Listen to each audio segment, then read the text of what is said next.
Light चली गई, कोई चीज़ गुम हो गई, कोई चीज़ आप रख कर भूल गए और याद नहीं आ रही, गाड़ी खराब हो गई, चोरी हो गई। इंसान को एक दिन मरकर अल्लाह ताला की तरफ पलटकर वापस जाना है। इन कलमात की बरकत से अपनी रोज़मर्रा की ज़िंदगी में ज़रूर फ़ायदा उठाना चाहिए। अगर आप इस चैनल पर न्यू हैं तो चैनल को सब्सक्राइब कर दीजिए और मेरी वीडियो को लाइक और शेयर कर दीजिए और बेल आइकन को प्रेस करना मत भूलिएगा ताकि मेरी हर आने वाली वीडियो आपको मिल सके।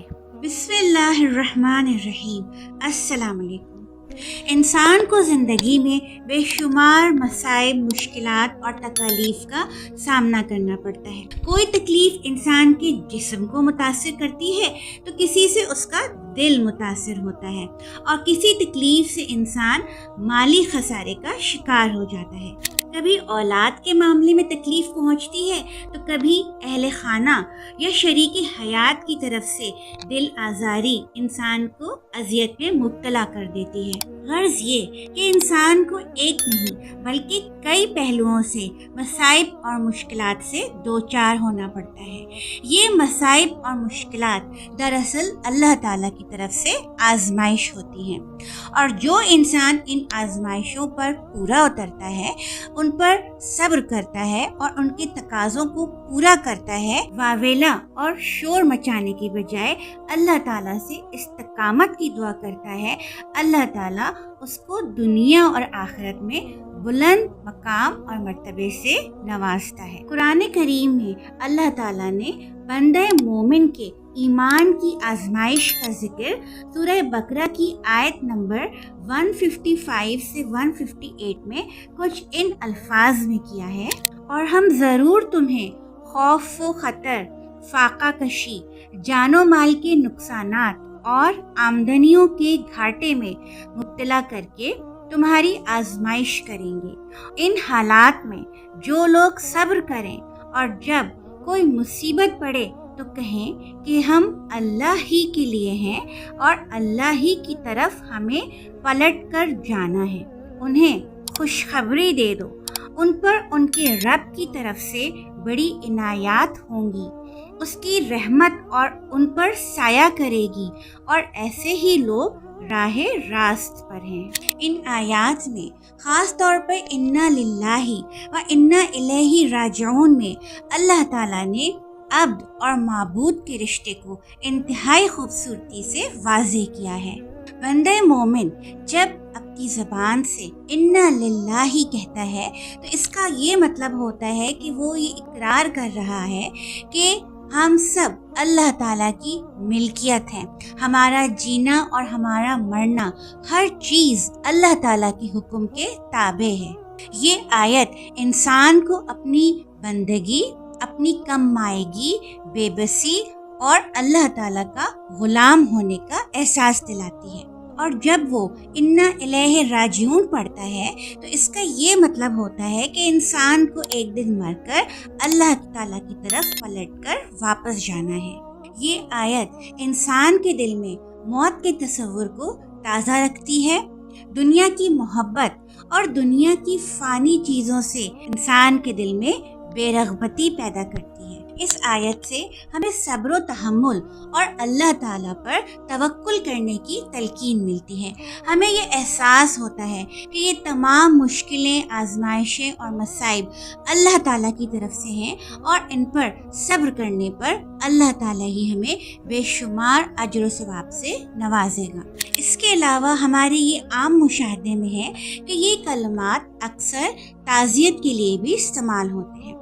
जब हमें किसी के इंतकाल की खबर मिलती है तो हम इन्ना लिल्लाही व इन्ना इलैहि राजिऊन पढ़कर गोया अल्लाह ताला के अपनी ज़िंदगी और मौत के मालिक होने का इकरार और गवाही देते हैं। लेकिन ये अल्फाज सिर्फ ताज़ियत तक ही महदूद नहीं बल्कि इनकी बेशुमार फजीलत और अहमियत है, जो कि हुजूर अकरम सल्लल्लाहु अलैहि वसल्लम की बेशुमार अहादीस से साबित होती है। हज़रत अब्दुल्ला इब्न अब्बास रज़ियल्लाहु ताला अन्हु से रिवायत है कि हुजूर अकरम सल्लल्लाहु अलैहि वसल्लम ने इरशाद फरमाया कि मेरी उम्मत को एक ایسی چیز دی گئی ہے جو اس سے سابقہ امتوں کو نہیں دی گئی تھی، اور وہ مصیبت کے وقت انا للہ و انا الیہ راجعون پڑھنا ہے۔ حضرت ابو ہریرہ رضی اللہ تعالیٰ عنہ سے روایت ہے کہ نبی کریم صلی اللہ علیہ وآلہ وسلم فرماتے ہیں کہ 4 طرح کے لوگ جنت کے مقدس باغات میں ہوں گے۔ ایک وہ جو بغیر کسی شک کے لا الہ الا اللہ کو تھامے رہے، دوسرے وہ جو نیکی کر کے خوش ہوئے اور اس نیکی کی توفیق ملنے پر اللہ تعالیٰ کی حمد و ثنا بیان کرتے ہیں، تیسرے وہ جو گناہ ہو جائے تو غمگین ہوتے ہیں اور استغفار کرتے ہیں، اور چوتھے وہ جو مصیبت میں انا للہ و انا الیہ راجعون پڑھتے ہیں۔ ایک دفعہ حضور اکرم صلی اللہ علیہ وآلہ وسلم کا چراغ بجھ گیا تو اس پر حضور پاک صلی اللہ علیہ وآلہ وسلم نے انا للہ و انا الیہ راجعون پڑھا۔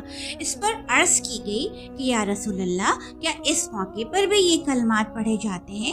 تو آپ صلی اللہ علیہ وآلہ وسلم نے ارشاد فرمایا کہ ہاں، کیونکہ یہ بھی ایک مصیبت ہے، اور ہر مسلمان کے لیے جو بھی بات اس کو تکلیف دے یا اذیت دے وہ اس کے لیے مصیبت ہے اور اس پر اجر ہے۔ بعض دوسری روایات میں حضور اکرم صلی اللہ علیہ وآلہ وسلم نے یہ بھی ارشاد فرمایا کہ اگر ایک مسلمان کے جوتے کا تسمہ بھی ٹوٹ جائے یا اس کو ایک مچھر بھی کاٹ جائے تو اسے اس موقع پر یہ آیات پڑھنی چاہیے۔ حضرت ام سلمہ رضی اللہ تعالیٰ عنہا ازواج مطہرات میں سے ہیں۔ یہ انتہائی عقل مند تھی اور اللہ تعالیٰ نے انہیں حسن کی دولت سے بھی نواز رکھا تھا۔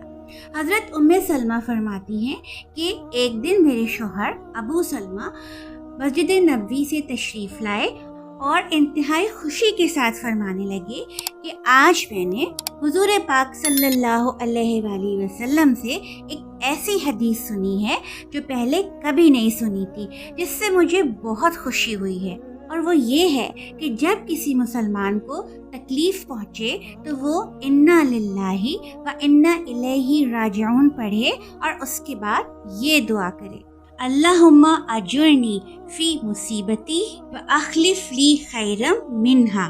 اے اللہ، اس مصیبت پر مجھے اجر عطا فرما اور مجھے اس سے بہتر نعم البدل عطا فرما۔